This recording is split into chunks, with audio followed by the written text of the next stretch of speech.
Good morning and happy Friday. Welcome to Wasatch Weekends. I'm your host, Kimberly Perot. On today's show, as always, we have a great conversation with Katy Wang at Park City Film about the upcoming film this weekend and beyond, and then Fate Breaker. It is the series finale of the Realm Breaker series. I have a conversation with New York Times bestselling author all about her latest book, all of that and more. But before we get started, all what you really want to know is the weather. So let's take a look at today's weather.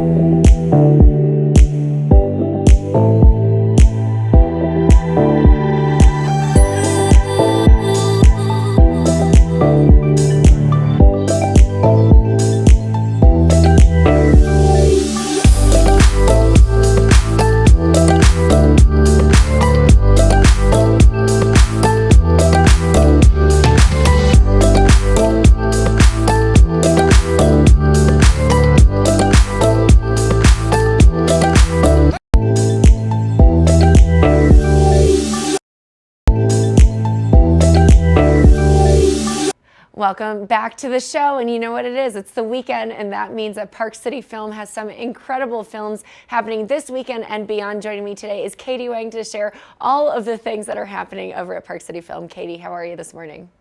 I'm well. Thanks for having me. Well, great to have you. First of all, love the necklace that you're wearing today. It's super fun on camera. But tell us what is happening at Park City Film.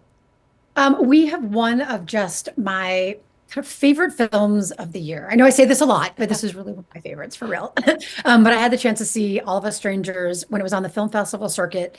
It's been nominated for 6 BAFTA awards. It has Paul Mescal and Andrew Scott, who are just amazing. And it's kind of a film that's hard to describe. But basically, it's about love, it's about longing, it's kind of about making peace with the things in your life that have been challenging, but that have made you kind of who you are. So the premise is that Andrew Scott is playing a screenwriter and he's writing about his childhood. His parents died when he was 12 years old. And so he goes back and kind of revisits his childhood home, where he discovers that his parents, who are played by Claire Foy and Jamie Bell, who are exceptional, are still kind of alive. And so it's this a little bit surreal kind of existential journey. Paul Mescal plays a guy that's in his apartment building, and they kind of have a relationship that forms. But there's all of these kind of elements that are kind of magical and, as I said, kind of existential and just kind of, again, about finding your place in the world, kind of making peace with where you come from and also where you're going. And it's beautiful. Bring your tissues. It is heartbreaking and amazing and just incredible acting. So I highly recommend that everyone comes to see All of Us Strangers this weekend because it is, again, one of my favorite films of the year. Well, All of Us Strangers, tell us what time, where, and all the details. Sure. So you can see it Friday and Saturday at 7, and then again Sunday at 6. I want to thank Julie Hopkins, Keller Williams Real Estate. She's the underwriter for this weekend's film, and she always picks great films. So thank you, Julie, for that, for helping us bring it to here to our community. You can get tickets online at parkcityfilm.org, of course, or at the box office an hour before the posted showtime. Plenty of room in our 450-seat theater to make some space and bring your friends and family, because you'll definitely have a lot to talk about after this film is over. I love that. And so All of Us Strangers, and you can bring your own snacks, but you can also buy snacks as well, right? Yep, absolutely. Bring your own bowl Yep. because, we have $1 off your popcorn, unlimited refills. So you'll definitely want some of that. That's great. And so that's this weekend's films, but what else is happening? I know we've got some upcoming films as well.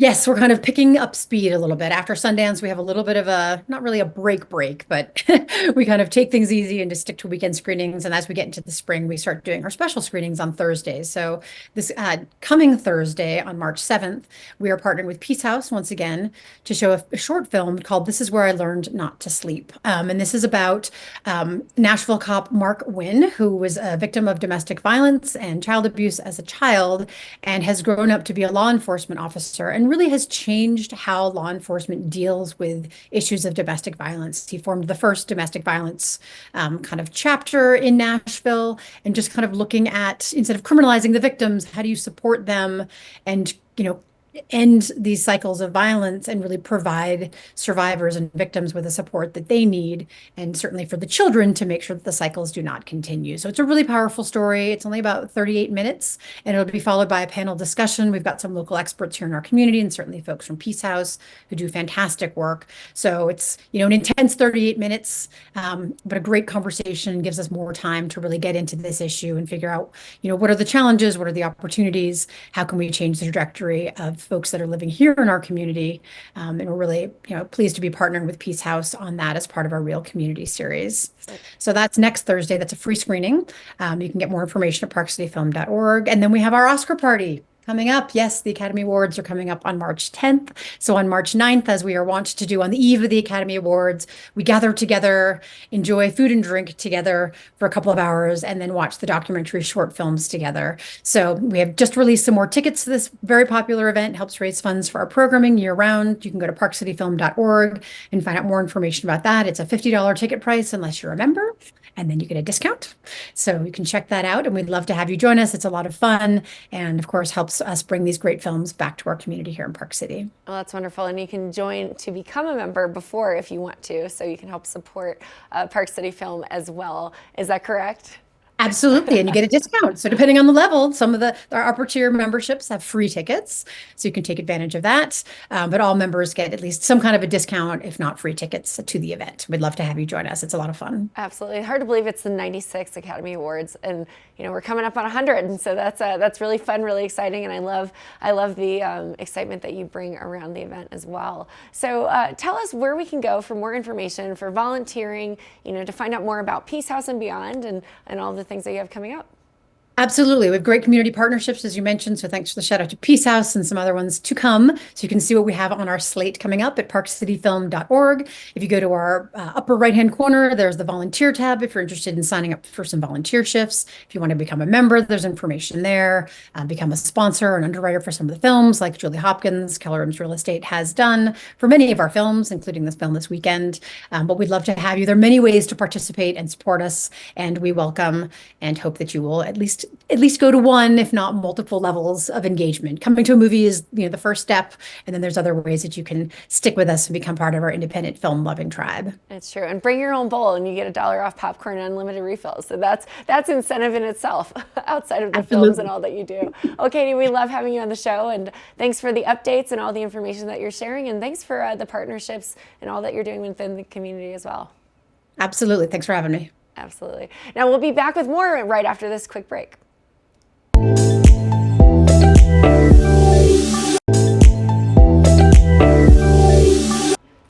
I was so excited about this interview that I had with New York Times bestselling author Victoria Aveyard about the series finale of the Realm Breaker series, Fate Breaker. She has this incredible series and more and beyond. So let's take a look at that conversation. Now it is an afternoon, or a morning rather, of arts and entertainment, and I'm very excited about this next guest because she is a New York Times best-selling author. I've got Victoria Aveyard joining me today. Victoria, how are you? I'm great. Thank you so much for having me today. So I'm very excited because this is the finale of your Realm Breaker series, and the book is called Fate Breaker. Tell us all about the book and the series.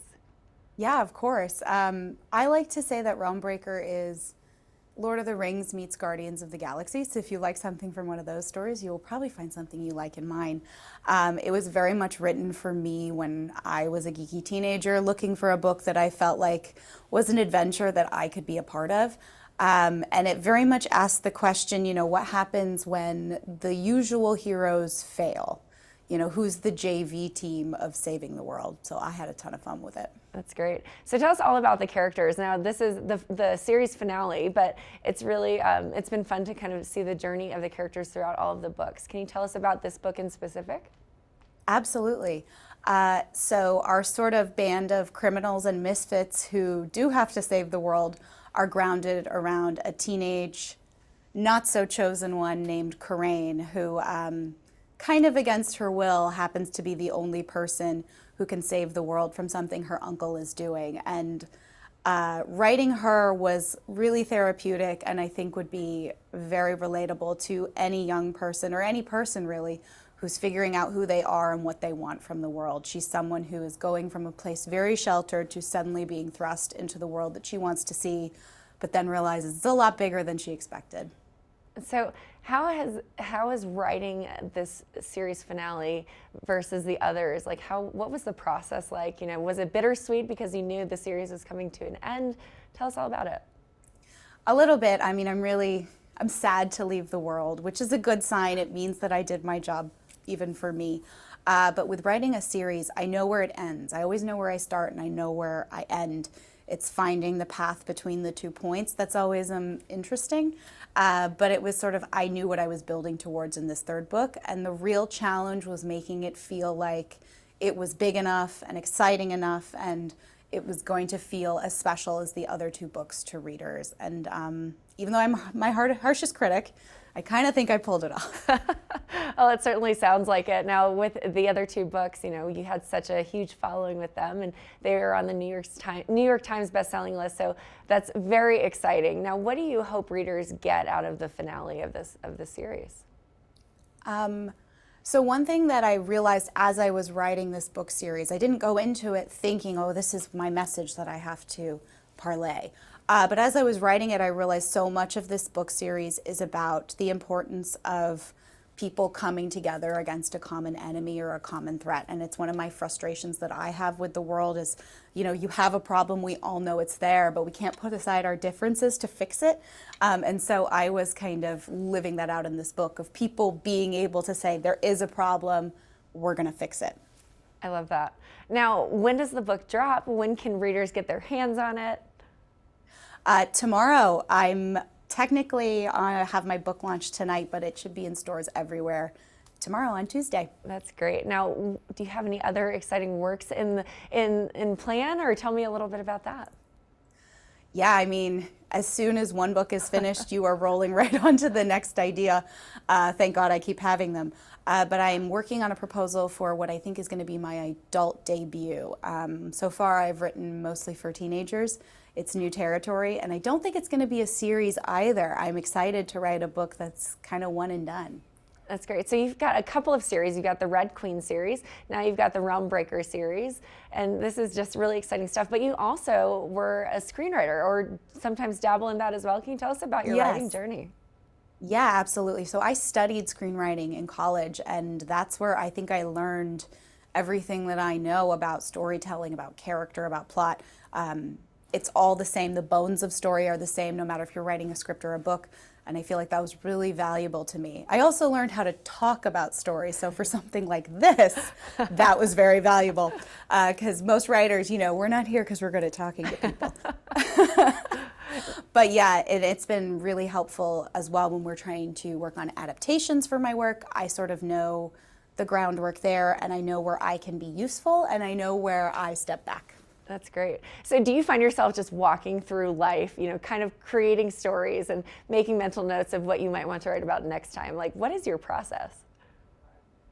A little bit. I definitely have those moments where I think, that's a good story idea, or that's a cool name, and I will write it down. So be careful around me.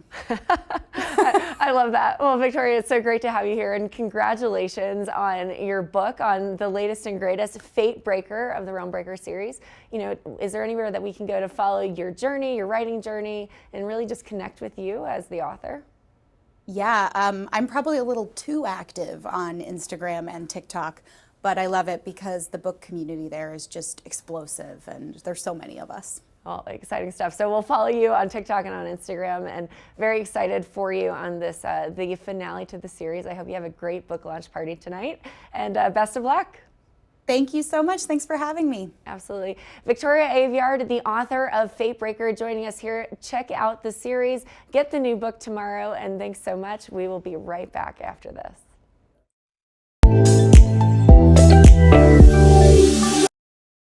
Park City is known for such incredible galleries and artists that have all of their beautiful works on display here. But tonight, the artist Devon, we love everything that Devon does, is hosting a showing from 6 to 9 p.m. at the Prospect Gallery. Let's take a look.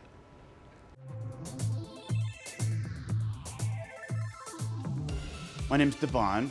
and I come from a line of pop artists that can be traced all the way back to Andy Warhol. I'm the guy that's kind of carrying the torch from that tradition into the 21st century. What inspires me is nostalgia. And just remembering anything from the past makes us feel good, warms our soul. And so I want to leverage familiarity with people. The artwork that I'm doing today is very similar to the way pop art started. I still fundamentally work in the principles of, sourcing my content from pop culture. So there's photographs and there's comics and there's still, advertising and mass media, that kind of a thing. But what I do is I add a few more layers than they did. As a result of being maybe 60 years on, there's a lot of things that have happened between now and then. And so I feel like I want to capture that too. And so I represent the time gap in different layers in my artwork, almost in the way that you would see layers in geology. Because there's different seasons and years that have passed. And so you can see little relics of the past. There's a lot of layers in our own psychology that I'm capturing as well. I'm trying to take a flashlight, if you will, and poke it through a tip of an iceberg. And let's call that pop culture. The landscape of pop culture is where I start with a little flashlight and illuminate some of the psychological layers below. I try to explore what it is about pop culture that is captivating our attention in the first place. There's this thing called the collective unconscious, so many people can relate to a lot of these things, and yet each of these people come away with maybe a little bit different interpretation, which is what I call the personal unconscious. So I put little story elements in there, and I'm always surprised at what other people take away as the meaning from it. Most songs and literature and art all kind of have this thread, in general, the hero's journey. A lot of these things bring comfort just in general to see because they've grown up with it or loved it, or they aspire to be that person, which is really what the hero's journey is about. Is really, we want to be the hero of our own lives. I want to be the hero in my story, don't you? And so if someone is inspired, I certainly am inspired in working with all of these different stories in this content. And if at the end of the day you're inspired by it, that's my goal, is the inspiration behind it. And I'm trying to make it fun. It's like, I love switching it up. Some people think, oh, this is fresh and new. And then I'm like, but it isn't. And it is at the same time. It's like this, I'm still working in this tradition of artists from the past, and yet I'm putting a modern twist on it. But really, I'm just leveraging the past. And maybe through my body of work, you can sort of see, a wider scope of the whole thing. But really, the core is this hero's journey.